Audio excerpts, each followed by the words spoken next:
Oi, oi, galerinha, tudo bom? Vamos ver se por aqui vai dar certo, né? Deixa eu só tentar ver se avisar a Sabrina aqui.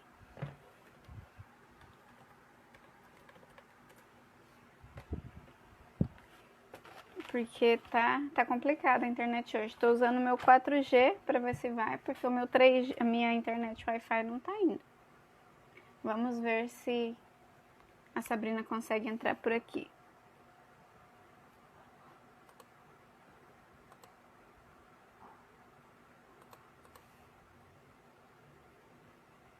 Vamos ver se a Sabrina vai conseguir.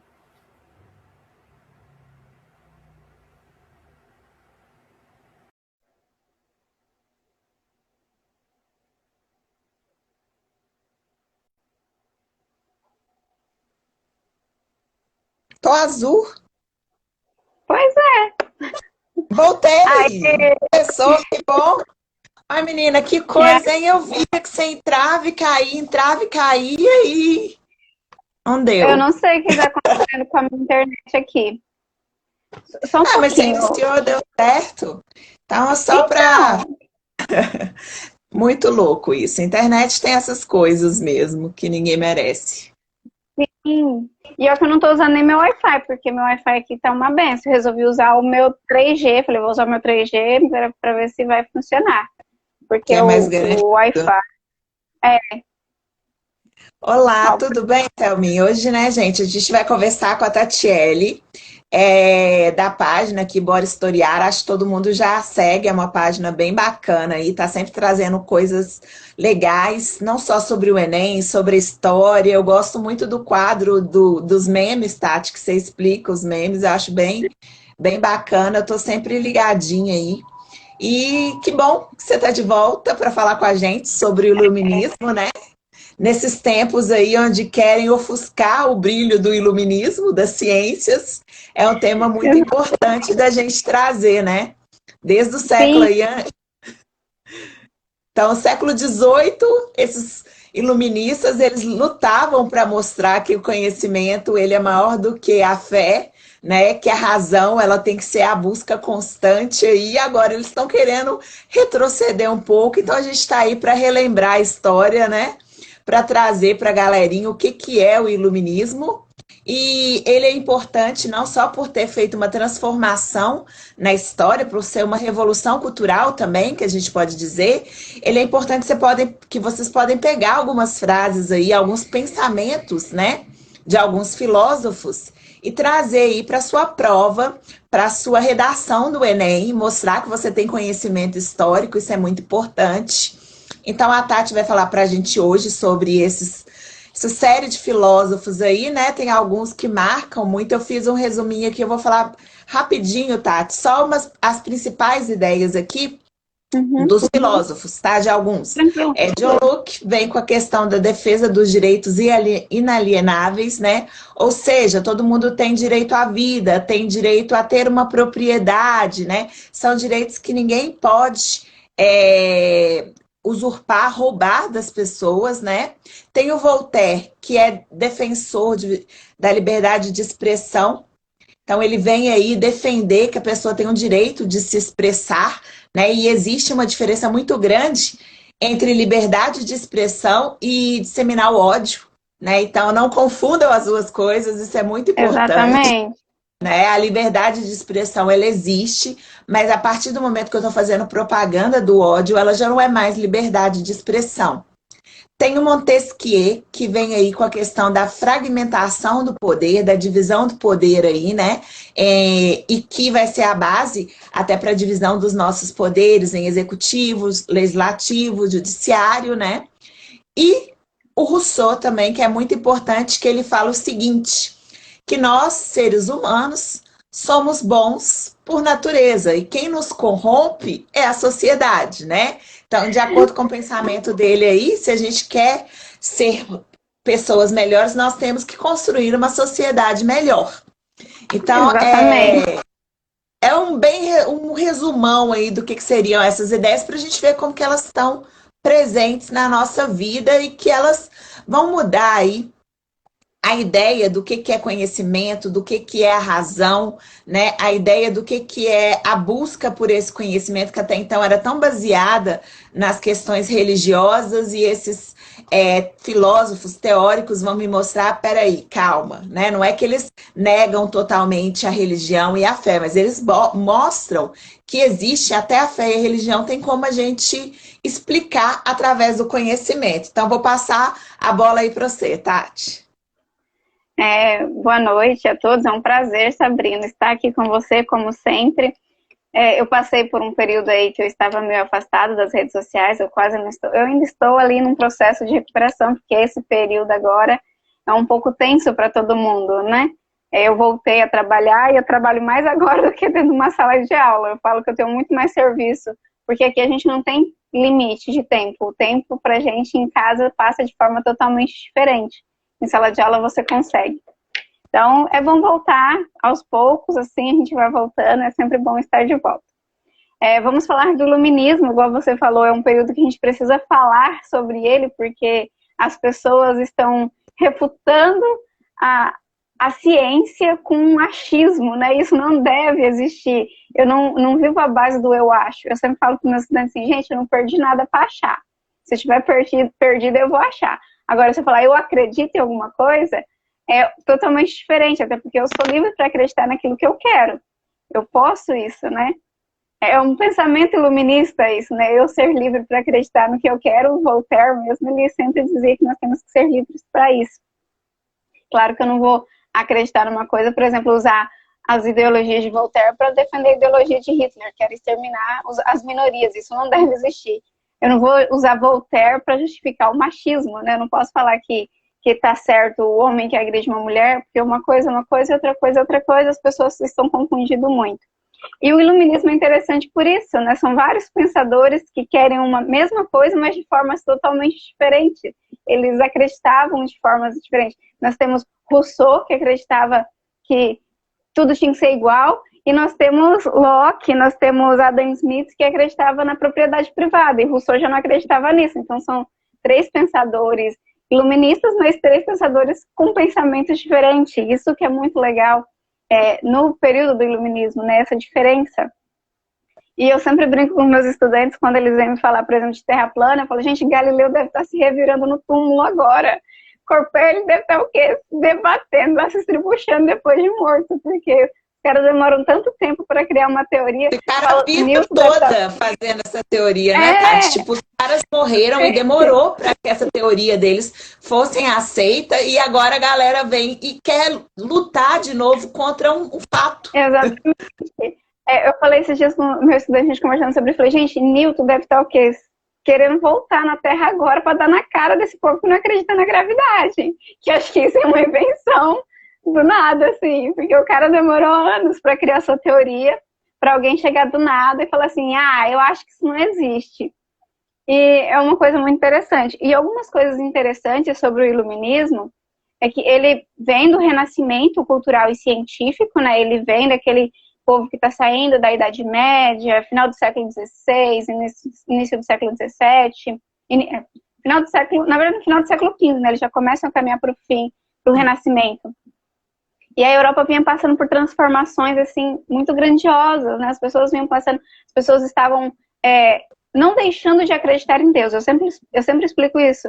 Não é que as pessoas iluministas ou os pensadores do Renascimento, eles não acreditassem em Deus.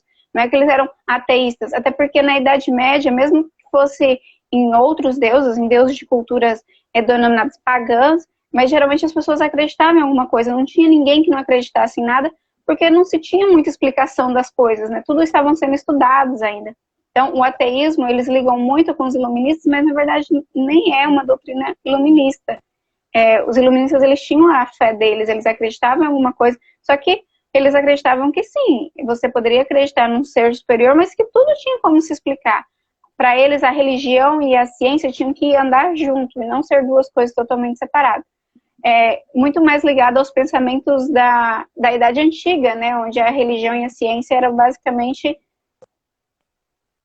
a mesma coisa. Já, enquanto a Idade Média, a própria Idade das Trevas, como eles denominaram, né, Foram eles que deram esse nome, apesar que a gente sabe que porque o também iluminismo é a era, né, da luz é o aí, a século das questão da luzes, né? luz, do ressurgimento de Exatamente. ideias, né? Então criaram um preconceito, coitada, com a Idade Média. Sendo que a Idade Média teve coisas prós também, né? A gente teve coisas boas acontecendo ali, tivemos coisas ruins, assim como qualquer era, você não vê hoje? Hoje podemos dizer, então, que nós estamos vivendo numa nova Idade das Trevas, né? Onde o conhecimento científico em determinados lugares está sendo praticamente massacrado. A história nem é mais reconhecida como uma ciência, se depender de algumas pessoas, né? A história é só Triste, mas é verdade. A história é tida aí como uma fofoca, né? Então a uma galera acha que fofoca. pode utilizar de pequenos fragmentos aí, muitas vezes nem comprovados, para poder falar que é história, né, gente? Exatamente. Alguém perguntou aqui por que Idade das Trevas, né? Tati, explica aí por que os iluministas falaram que a Idade Média é das trevas. É porque eles acreditavam que não teve desenvolvimento científico, onde a gente ficou muito preso ao achismo, né? Muito preso ao religioso, e acabou esquecendo de evoluir como ser humano. Apesar que hoje em dia nós sabemos que isso é errado. Nós tivemos grandes avanços aí na educação, as universidades mesmo é uma coisa que surgiu ali na Idade Média, mas mesmo assim era uma educação voltada mais para a questão religiosa. E isso gerou uma crítica muito grande por esses cientistas, porque na época não se questionava. O que se dizia era o que se acreditava, pronto e acabou. Eles acreditavam que não se descobria nada novo. E hoje em dia a gente sabe que isso não é verdade. Nós tivemos alguns avanços, sim. Mas na época, para os cientistas, para os filósofos, né? Até porque naquela época os cientistas e os filósofos eram praticamente um povo só, né? Eles eram basicamente um povo só. E a gente viu que depois isso é uma falha deles também. A gente chama de Idade Média, mas não era uma Idade das Trevas, não. É um termo muito errado de se usar. Ainda se usa, por incrível que pareça, ainda tem professores que usam o termo Idade das Trevas. Temos que a gente vem lutando para desconstruir aí, né? Porque a gente sabe que a Idade Média houveram revoluções, mudanças tecnológicas, é lógico, não foi uma tecnologia igual a gente está acostumado hoje, internet, né? Não é esse tipo de tecnologia, mas houve uma mudança na questão de técnicas de agricultura, Sim, questão da terra, rotação de terra. Então, assim, houve os avanços. Então, por isso cercamentos, que a gente né? chama, né? Não pode chamar de idade das trevas. Inclusive, os filmes gostam de trazer sempre a Idade Média, aquele lugar escuro, fedorento, sujo, né? E a gente sabe hoje, estudando aí, que não é bem assim, né? É, E isso foi muito reforçado também pela questão dos iluministas, dos renascentistas, de falar, olha, esse momento nós estamos ressurgindo, o que aconteceu lá, é, vamos deixar lá, aquilo lá era das trevas, é eles queriam a dar uma escuridão valorizada neles, né? do não conhecimento, né? Então, mais ou menos isso daí. Então, é nesse É. contexto de mudança, de transição, que começa aí, primeiro na França e depois se espalha para o mundo inteiro, né? Tanto que o século XVIII ele é muito importante, mas não é ele sozinho, né? Ele é fruto do que aconteceu, o Gattat falou, no final do século XV, XVI, XVII. Então surgem aí as ideias iluministas do século XVIII que vai possibilitar à sociedade a construção do racionalismo, da razão. Mas vale lembrar que a gente fala muito da França, mas o iluminismo ele surge na Holanda, nos Países Baixos, né? Descobri que agora é Países Baixos o termo correto Ai, de se usar, né? Mas é a região que nós conhecemos popularmente como Holanda. Porque, assim, os filósofos que viviam na França e na Inglaterra, que são os pais do iluminismo, assim dizer, né? Os pais, eles tiveram que deixar as suas regiões, de deixar por causa desse domínio, né, muito da igreja e da burguesia não, e do absolutismo, e ir para outra região. E a Holanda, os Países Baixos, por ser uma região nova, que tinha surgido no século XVI, ela não tinha essa intolerância, nem religiosa, nem acadêmica, então era mais libertário. Então o que acontece? Nós temos aí Descartes, René, que ele vai para lá, né, que vai morar na Holanda, Locke também vai morar na Holanda, para poder ter essa liberdade de poder falar os seus pensamentos sem ser perseguido por alguém, né? Então, por isso que nós vamos ter esse surgimento aí, na verdade, ali nos Países Baixos. Claro que depois ele vai ganhar muito mais força na França e na Inglaterra, principalmente na França, mais do que na Inglaterra ainda, e depois vai servir de base, mas o surgimento mesmo é no final do século XVII, ali na Holanda, ali nos Países Baixos, né? E depois ele vai se espalhando. Os filósofos não eram de lá, até porque por ser uma região nova, não se tinha muitas pessoas dali mesmo, né? Vão ser pessoas que vieram de fora, mas que tinham liberdade para falar ali. Seria mais ou menos como hoje, né? As pessoas que falam das coisas que estão acontecendo no Brasil, muitas vezes não estão aqui. Mas não é porque eles não querem, é por causa da perseguição que sofre dentro daqui, então eles vão para outro lugar e de lá. Quando as pessoas falam assim, mas você não pode falar porque você não está lá. Mas a pessoa estuda, né? A pessoa tem um conhecimento. E isso aconteceu. Então nós temos ali o início, no finalzinho do século XVII, início do século XVIII, ganha muito mais força no século XVIII, e principalmente na Inglaterra e na França. Como você já falou, com Locke, que é conhecido como o pai, né, aí do nosso iluminismo, mas nós também temos Descartes. Descartes também ele foi um personagem muito importante, que muitas vezes a gente acaba esquecendo de falar sobre ele. Eu anotei aqui, porque tudo que Descartes, toda essa questão do iluminismo, ele ganha muito mais força após o livro do Descartes, que é o Discurso sobre o Método, que ele diz que você não pode falar de nada enquanto você não tiver provas sobre aquilo, né? Então, ele induz você a estudar, você questionar. Ele acha que sempre tem que ser questionado. Você não pode falar de uma coisa que você não tem conhecimento. E essa é a principal ideia do iluminismo. Você não fala do que você não tem conhecimento. Então, Descartes, a partir do seu livro aí, Discurso do Método, é que o iluminismo começa a ganhar forma, ganhar força e ganhar forma. E Descartes, ele é o que vai propagar suas ideias iluministas aí por quase toda a Europa, porque ele era francês, que viveu na Holanda, passou um tempo na Inglaterra, depois foi para a Suécia, e assim ele vai disseminando aos poucos os seus ideais. E aí, óbvio que outros filósofos vão ouvindo e vão concordando com ele, vão falando que ele está certo. Então, nós temos aí a burguesia também, que apoiava, a burguesia tem um papel fundamental, né?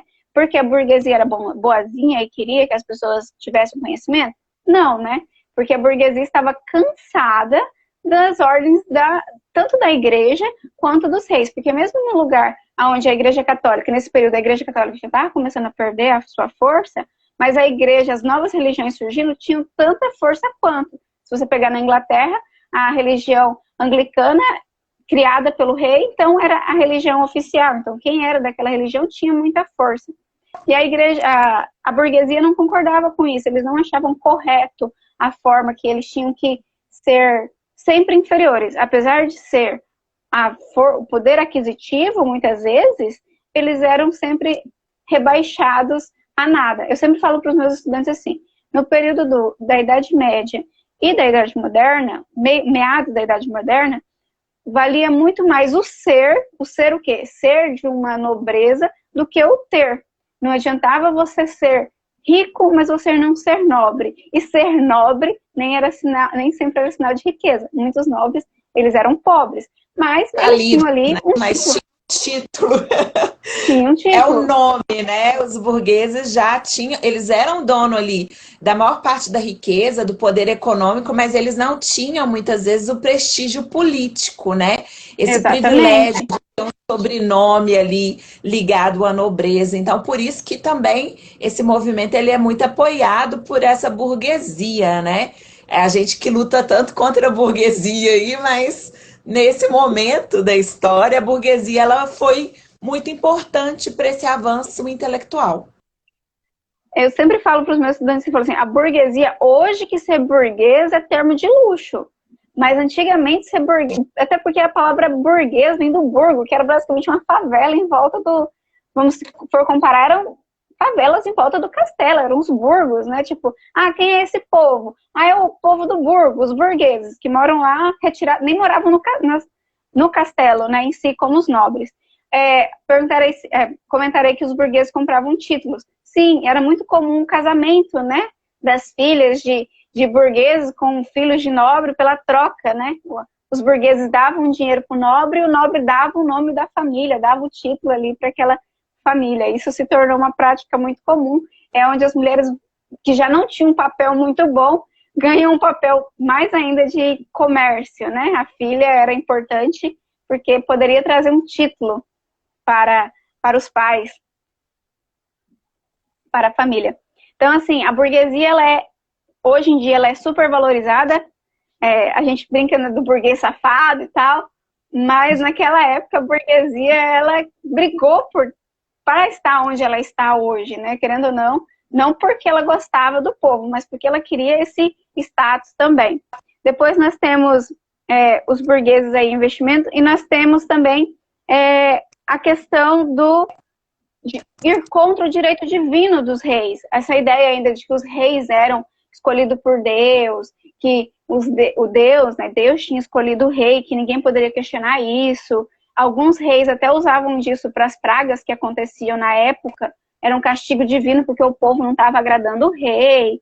Então, o iluminismo, ele vai questionar isso também. Por que o rei tem que ser eleito por Deus? Quem foi que disse? Ele é um enviado de Deus, né? O que ele tem com Deus ali? Quando Deus desceu aqui e falou, que horas, né? Que ninguém viu isso. Meu Deus, como assim? É enviado de Deus e ninguém viu, ninguém sabe para onde foi, de onde veio.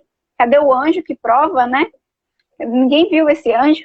Então, eles questionam também esse direito divino dos reis, que os reis se aproveitavam da bondade, muitas vezes, do povo, da falta de conhecimento do povo, para poder fazer, né, dizer que esse direito divino deles estava acontecendo. E por isso se dava pouco conhecimento ao povo. E até hoje, né, a gente dá pouco conhecimento ao povo, porque quem conhece questiona. E quem questiona quem questiona, né, derruba quem está no poder. Por isso que hoje em dia o conhecimento ainda é basicamente dado a migalhas, né? Você dá migalhinhas para o povo. E você vê hoje, né? Praticamente ninguém está preocupado com a educação. Aqui no meu estado, a gente está tendo a mediação tecnológica, né? Que é as aulas remotas.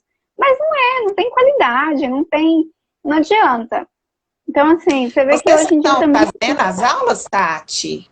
Ou o Estado? É porque, assim, o Estado, ele cedeu umas aulas que já existiam da mediação tecnológica. Mas eu, particularmente, não uso. Porque, lembra de um vídeo que eu enviei lá para vocês? No grupo? Há muito tempo atrás? Me recusam usar um vídeo daquele. É tudo naquele nível. Eu não vou colocar o meu nome, a minha reputação em jogo por causa disso. Não é uma coisa que eu não apoio, é uma coisa que eu não concordo, então eu não uso. Mas aí, quem quiser preparar, prepara em casa, senão a gente posta apostilas. Aí você sabe como que são as apostilas também, né? Então, assim, a educação, os iluministas já questionavam isso, que o povo precisava dessa educação, e são coisas que acontecem hoje que o povo não tem essa educação. Olha aí como é que é engraçado, como a história, ela não é linear, né? Ela é um círculo, então ela vive indo e voltando. Então, nós temos aí o questionamento do direito divino dos reis, o apoio da burguesia. Então, nós temos aí dois setores sendo muito criticados. Aí, o econômico e o poder, o que comandava, né? A forma de comando também o político estava sendo muito questionado. Consequentemente, nós também tivemos o questionamento das igrejas, se essas pessoas estavam certas em ter que seguir somente aquilo, né? Voltaire foi um crítico muito grande dessa questão religiosa. Se eu tenho que acreditar, se é porque você acredita nesse Deus, eu tenho que acreditar nesse Deus também, cadê a minha liberdade? Eu não posso acreditar em outros deuses? Lembrando que Voltaire nunca disse que Deus não existia, só reforçando aí. Ele dizia que você poderia acreditar em outros deuses, porque só um tem que existir, porque só esse está certo. Então a gente tem que acreditar em todos, você tem que ser livre para acreditar naquilo que você sempre quer. A questão da reforma... Dele, Tati, que eu acho interessante da gente pensar, uma frase de Voltaire sobre essa questão da fé. Ele fala o seguinte: o que é fé?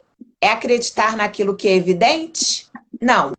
É perfeitamente evidente na minha mente a existência necessária, eterna e suprema de uma inteligência criadora. Isso não é uma questão de fé, mas de razão. Então, assim, não é que eles não acreditassem em algo superior ou não acreditassem na fé, como a Tati está falando. Na verdade, eles não acreditavam é que unicamente a fé ou unicamente algo superior era capaz de explicar as coisas do mundo, era capaz de produzir o conhecimento, né? Então, assim, nesse Sim. sentido, eu acho que a gente está muito mais próximo aos iluministas, né? A gente, né, assim, a maior É, parte da sociedade está muito mais próxima desse ideal aí iluminista. sim. É sempre bom relembrar isso, né? Que as pessoas confundem muito quando você vai falar sobre o iluminismo e já vem falando. Você é questionar, eu não sei você, mas às vezes você é questionado, professora, o povo era ateu, não acreditava em Deus, que não sei o quê. E eu falo, não, gente, calma lá, vamos lá e voltamos cá. É igual quando você vai falar de Marx e fala assim, mas a senhora fala de Marx, mas a senhora tem um celular. Você fala de Marx, mas não tem um iPhone. Mas, a senhora compra iPhone. Não, gente, vamos lá que Marx nunca disse lá que eu não poderia ter um iPhone, pelo contrário, né? Eu poderia ter, né? Eu sou a dona dos meios, eu sou a mão de obra, eu que produzo, então eu deveria ter. Ou fala de Darwin, vai falar que o homem veio do macaco, sendo que essas pessoas nunca falaram isso, mas você, não sei de onde, as pessoas tiram que eles falaram isso. Uma coisa é uma coisa, outra coisa é outra coisa totalmente diferente. Então, nós vamos ter grandes críticos à religião com essa questão de se prender muito. Não é uma coisa libertadora. E eles achavam que a religião tinha que ser uma coisa libertadora também. Porque pode produzir conhecimento. Se você buscar da Idade Antiga, os conhecimentos vêm dos templos, né? As pessoas que trabalhavam nos templos, que eram grandes estudiosos. Então, eles questionam isso também. Por que tem que ficar preso a alguma coisa? Então, nós temos aí esses três setores sendo questionados. E, é claro, nós vamos ter grandes pensadores como Rousseau, que pensa também no povo como um todo. Não eram todos os iluministas que pensavam no povo como um todo, não, tá, gente? Vale lembrar isso. Rousseau, ele é quase que uma exceção à regra. E foi Rousseau que criou aquele tradicional lema que a gente conhece, né? Liberdade, igualdade e fraternidade. É praticamente dos pensamentos dele que vem o lema da Revolução Francesa. Porque ele acreditava, diferente de Hobbes, que dizia que o homem era mau por natureza, que o homem já nascia mal e tal, o Rousseau ele já vinha dizendo que o homem era bom, que a sociedade corrompia. E para isso não acontecer, nós tínhamos que criar uma sociedade boa, uma sociedade que desse direitos iguais para todo mundo, e assim a tendência, não teríamos tanta violência, o homem não cometeria crimes bárbaros, porque não teria necessidade. Se você tinha uma sociedade igualitária, que a violência, ela é produzida pela sociedade, pela forma que a sociedade é feita, né? Então, assim, Rousseau, ele tinha muito esses pensamentos. Mas nós tínhamos, por exemplo, Locke, que Locke não pensava muito na questão do povo, né? Ele pensava mais nas questões econômicas. Locke, ele era um cara ligado à economia, ele é considerado aí o principal iluminista, e ele só basicamente pensava nas questões econômicas, no liberalismo econômico. Ele achava que o Estado ele não tinha o direito de intervir.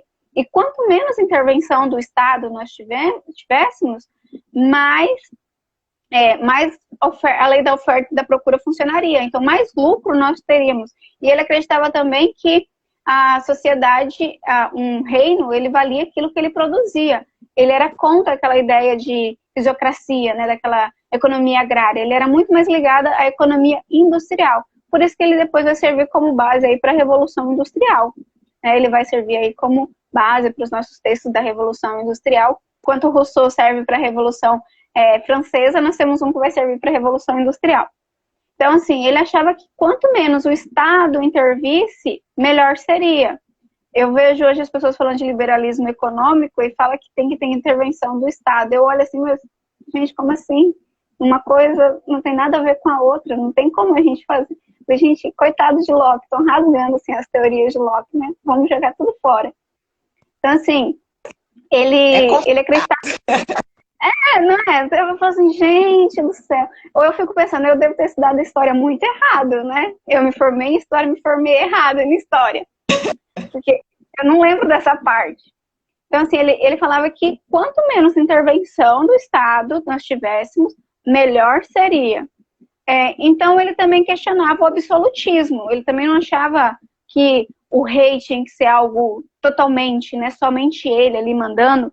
Ele vai achando sempre que o direito divino não deve existir. Gente, eu estou olhando aqui porque eu tenho algumas anotações que eu não lembro tudo de cabeça.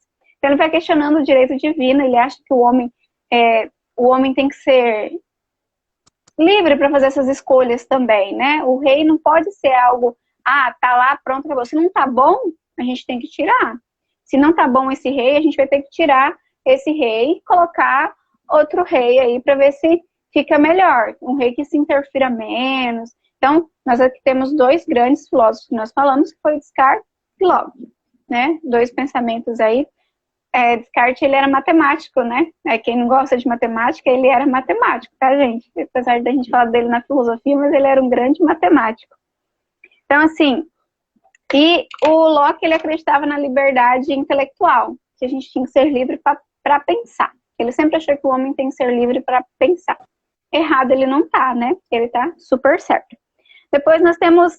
e o Locke também queria aí uma monarquia parlamentarista, né? Já que o rei estivesse lá, mas que o rei não fosse um grande interventor ali, né? O rei, basicamente o que existe na Inglaterra hoje. O rei existe, mas ele não tem tanta opinião. Ali entre um acordo, né? Entre os cidadãos. Ele não comandaria sozinho, né? Ele não comandaria... Gente, desculpa, eu fiz uma confusão aqui. Eu falei de Locke como liberalismo econômico, mas é de Smith, tá? Desculpa aí. Eu me empolguei falando de Locke. Mas é de Smith, Adam Smith, que, apesar do nome, ele era escocês, ele não era inglês, tá? Apesar do nome. Então, assim, o Locke, ele vem muito nessa questão do absolutismo também, né? E de que o Estado, no caso, que era o rei, deveria interferir o mínimo possível na vida das pessoas. Sim, a História Unidas vai ser como Revolução Americana e depois Locke vai também ser aqui na nossa independência. Os ideais iluministas, eles são base para as independências aqui das colônias, basicamente todas, né? Dessas colônias, desses países colonizados aqui. E é engraçado, né? Porque a gente usa os ideais iluministas para nossa independência e depois vão usar os ideais, vão pegar alguns desses ideais e vão colonizar a África. E o pior é o que acontece aqui também. Pegam lá a ideia do Montesquieu, que é a fragmentação do poder, a divisão do poder, e colocam um quarto poder. Então, tipo assim, corrompem a ideia do Montesquieu, né? Colocando um poder moderador ali, aquele poder que anula todos os outros poderes. É Brasil, né? Eu lembro muito de Dom Pedro I, né? Com essa liberdade, quando a nossa independência. Vamos criar aqui a nossa independência. Então, vamos criar os 3 poderes, mas vamos criar um quarto aqui, só para esforçar, né? Um poder moderador. Vão garantir que não saia do controle, né? Vão garantir que o Estado ainda esteja dentro do controle aqui do imperador. Então, é mais ou menos isso aí, né? Está escuro. Então, olha, não tá muito escuro não, viu? Histórias Unidas. Caio, aqui tá bem cheio de luzes. Aqui o meu quarto, o fundo, só tá escuro o fundo. Eu acho que eu estou aparecendo bem aqui. Acho que tá dando para olhar aí. Falando em Montesquieu, ele achava, né, que deveria existir os 3 poderes, o executivo, o legislativo e o judiciário. Montesquieu, ele é a base dessa formação, apesar que o Locke, como lá em cima, ele já acreditava que isso deveria existir, mas quem vai dar base para isso vai ser Montesquieu, que vai dizer assim, não, realmente, concentrar o poder na mão de uma pessoa só é complicado. Ele dizia que não era justo o juiz e o carrasco serem as mesmas pessoas, né? Isso se tornaria injusto para quem estava sendo julgado. Realmente, né? Porque na época dos reis era basicamente isso. Como a nobreza e o rei era basicamente uma coisa só, né? Que o rei fazia tudo o que a nobreza queria, quando algum nobre acusava alguma pessoa, essa pessoa praticamente não tinha direito à defesa. Por quê, né? Quem condenava, quem acusava e quem julgava e quem depois ia lá e cometia o assassinato, vamos assim dizer, o final, era tudo a mesma pessoa. Mas aí era nobreza, mas a nobreza e o rei era basicamente a mesma coisa, porque o rei era muito dependente da nobreza também. Até porque naquela época a nobreza era muito suja, né? A nobreza, era raro você pegar uma nobreza que fosse legal, né? A nobreza, ela tentava derrubar o rei de tudo quanto é forma, né? Isso era uma prática muito comum naquela época. Então, o rei, ele tentava agradar a nobreza de certa forma. Não porque ele tinha medo de perder ali o espaço dele como rei, muitas vezes tinha medo de morrer mesmo, que poderia acontecer. Então, ele achava que o poder não deveria ser concentrado, e ele acreditava que esse direito divino, essa monarquia não deveria acontecer nunca, e o povo tinha direito, né? O povo tinha direito de intervir ali, de dar a sua opinião também. É porque o poder, como já dizia alguns filósofos, o poder emana do povo, né? O povo é o poder, então isso vem do povo. Então nós temos... E ele falava o seguinte, que o poder, ele tem que ter um limite, né? O poder, ele tem que ser até um momento, mas ele tem que ter esse limite, né? É preciso que o poder limite o poder. Então, o poder tem que limitar o poder para não ficar um negócio totalitário, absoluto, igual a gente vê por aí, né? Montesquieu ele já tinha essa experiência de estar vivendo um período absolutista. Então, ele sabia que para a sociedade dar certo, funcionar ali, para ser uma sociedade liberal, o poder ele tinha que se autolimitar, né? E vale lembrar que Montesquieu, ele era um nobre, ele não era uma pessoa, ele era um barão, né? Ele era uma pessoa que tinha ali, e mesmo assim ele criticava, ele achava isso errado, o que ele estava certo, né? E a ideia das pessoas na criação do poder moderador seria essa limitação. Só que quem limita o poder moderador na forma que ele é criado? Ninguém acaba limitando, né? Você cria uma limitação sem limitações. Você entrega o poder na mão de uma pessoa. Dom Pedro faz isso, né? Quando ele cria a Constituição em 1824, ele cria o quarto poder, o poder moderador, com o intuito de limitar, mas quem limitaria ele? E isso também, esse poder moderador, a gente vê nos déspotas, né? Os déspotas, eles também fazem muito isso. Que é uma coisa, uma prática que se tornou comum durante o iluminismo, foram os déspotas. É interessante falar deles, né? Nós não podemos encerrar essa live sem falar desses déspotas, que eram pessoas, os déspotas esclarecidos, que eram pessoas que apoiavam, reis que apoiavam os ideais iluministas, mas apoiavam assim: eu vou dar liberdade para o povo, mas até o ponto que eu não seja tirada aqui do poder. Eu vou dar essa liberdade até o ponto que não me prejudique aqui onde eu estou, que eu continue sendo absoluto, né? Mas que eu continue, mas que o povo tenha também uns agradinhos, né? Que a gente faça um agradinho aí para o povo, para que agradar a gregos e a troianos, vamos assim dizer. Vamos agradar o povo, mas eu também vou continuar me agradando. E esses déspotas também, né, Tati, eles pegavam princípios iluministas, igual a Tati está falando, que não iriam ferir eles. Eles adotavam dentro do governo aqueles princípios que eram convenientes. Então, não eram todos os princípios do iluminismo que esses déspotas, né, que eles adotavam ali. Os governos, eles entendiam a ideia, até aceitavam que fosse necessária algumas reformas ali no Estado, né, no controle ali do governo, mas eles não colocavam todas as ideias iluministas em práticas, né? Ele ia lá e pegava aquilo que não me ofende ou que não me tira do poder, eu posso colocar dentro da minha sociedade, aqui dentro do meu campo social e econômico, né? Principalmente na questão econômica, já que a questão econômica está lidando muito com a questão liberal, e isso muitas vezes era interessante para o rei também, que ele tivesse uma aliança ali com a burguesia, que era quem estava com mais poder econômico naquele momento, então eles apoiavam até certo ponto. Então, por isso que é chamado de déspotas esclarecidos, né? Eles eram esclarecidos, mas eles não deixavam de ser governantes. Citaram a Catarina da Rússia, que sim, ela foi um grande exemplo, até porque o iluminismo, ele é totalmente contra o feudalismo, e ela foi ao contrário disso, ela apoiava o iluminismo, mas ela também apoiava o feudalismo, tanto que a Rússia foi basicamente o último, né, a deixar de ser feudal, enquanto a maioria da Europa já estava se industrializando, a Rússia ainda estava num sistema feudal e só vai sair basicamente no século XX desse sistema, no final do século XIX, início do século XX, desse sistema feudal. Então, para alguns, continuava nessa questão do feudalismo, para outros que continuavam na questão religiosa muito preso. Então, cada rei, ele só pegava aquilo que interessava a ele ali e montava um novo tipo de iluminismo. E por incrível que pareça, é igual eu falei, tinham muitos iluministas que apoiavam esses reis, que se tornavam secretários, se tornavam ministros, embaixadores, e que apoiavam essa forma de esclarecer. Por isso que eu falei aqui, que nem todo iluminista pensava no bem do povo. Muitas vezes ele pensava somente naquele pensamento dele, ele queria fazer valorizar aquilo ali.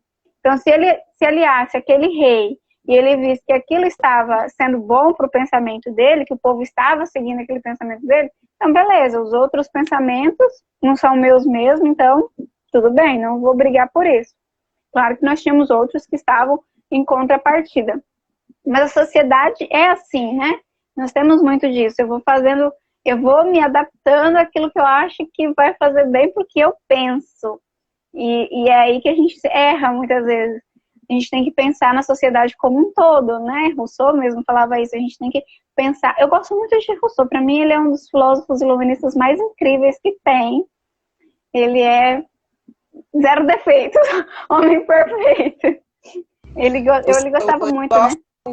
Acho que é Voltaire que fala, eu gosto muito do Voltaire quando ele fala o seguinte, que eu posso não concordar com nenhuma palavra que você diz, mas defenderei até a morte até a morte o direito de dizê-la, né? Então eu gosto desse pensamento específico, assim, de Voltaire, mas é lógico, igual a gente falou, eu não posso pegar também o meu pensamento, a minha liberdade de expressão e utilizar ela a favor do ódio, a favor de coisas que a gente sabe que não são legais, né? Eu não posso pegar ela e utilizar para defender o machismo.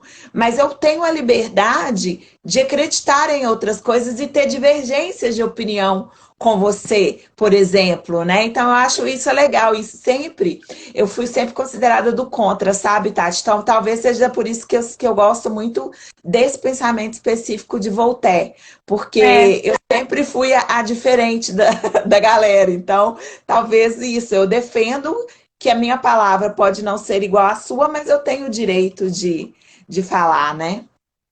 O Voltaire, ele pensa muito no indivíduo, né? E eu gosto de Rousseau porque Rousseau pensa em comunidade, vamos assim dizer.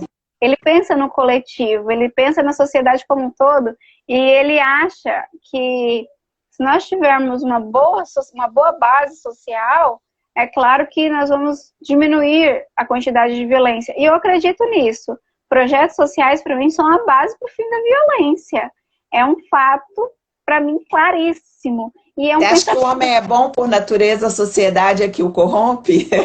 Às vezes eu acho, às vezes não, depende. Mas eu acho que sim. Eu acho que a gente é muito refém do meio que a gente vive. É que nem as pessoas falam assim, mas o que você queria, né? Fulano quer cota para quê? Mas você pega o meio social para onde foram feitas as cotas e você vê que não é falar que a pessoa é inferior intelectualmente, mas você fala que ali tem uma alienação intelectual, porque ali é mais difícil chegar o conhecimento que uma pessoa que vive num grande centro, que tem uma escola particular de 12 mil reais. Gente, eu descobri que existe escola particular que cobra 12 mil reais na parcela, eu quase caí para trás com isso. Eu falei, louco é o pai que paga 12 mil reais, né? Tipo, querer dizer que essa pessoa vai ter as mesmas oportunidades na vida que a pessoa que vem lá da escola pública. Não tem, é mais difícil. Então, por isso que eu sou a favor, eu gosto muito desses pensamentos de Rousseau nessa parte. A questão do homem ser bom ou ser mal, às vezes eu fico com Hobbes, eu acho que o homem ele é mal por natureza. A gente vai, sei lá, depende, né? Tudo depende. Mas eu acho que o contexto social influencia muito naquilo que a gente vai decidir. Influencia porque... Meio, igual você falou, o meio ele influencia muito, sim, né? Assim, apesar de não ser só o meio único responsável, sim, mas ele tem uma influência grande ali no caráter do indivíduo. Nós, gente, que papo filosófico que nós entramos aqui, Tati. Mas a iluminismo é filosofia pura. Então, assim, a gente não tem uma opinião também que é a 100% correta. Eu gosto muito de falar isso nas lives. A questão da gente querer dividir as coisas em boas e ruins, em bem e mal, gente, Isso daí depende do seu contexto, depende do seu momento. Não precisa fazer essa divisão também, né? O bem e o mal é relativo. O que é bom para você não é bom para mim. O que é mal para você não é mal para mim. Então, na verdade, o bem e o mal não existe. Eles não são, não existe o bem e o mal, porque tudo depende do seu ponto de vista, depende da sua opinião. Existe, claro, coisas que são mínimos para se conviver em sociedade, né? Existe a ética e a moral, isso existe, que é o mínimo, né? Que a gente deve obedecer. Mas o bem e o mal, ele não existe. Ele é variável, na minha opinião, pelo menos, né? Como diz Voltaire, minha opinião. Minha opinião, deixa eu com ela. Vocês podem até não concordar, mas eu vou usá-la. Então, assim, a ética e a moral, sim, são coisas básicas, né? Mas essa questão também é variável da sociedade que você vive. O que é moral, o que é ético para nós aqui no Brasil, não é para quem vive na Bolívia, por exemplo. São coisas diferentes. Então, o que é bom e o que é mal para você, dentro do próprio Brasil, o que é bom e é mal para mim, dentro das etnias indígenas, é diferente. Dentro das comunidades indígenas são outra coisa totalmente diferente. Ou para vocês aí, né, em Minas Gerais, é totalmente diferente do bem e do mal, talvez, se é para mim aqui, dentro da nossa família, né? A gente aprende isso. É igual, tem famílias que acham errado o filho sair de casa muito jovem. Tem famílias que acham isso certo, que o filho vai sair de casa muito jovem.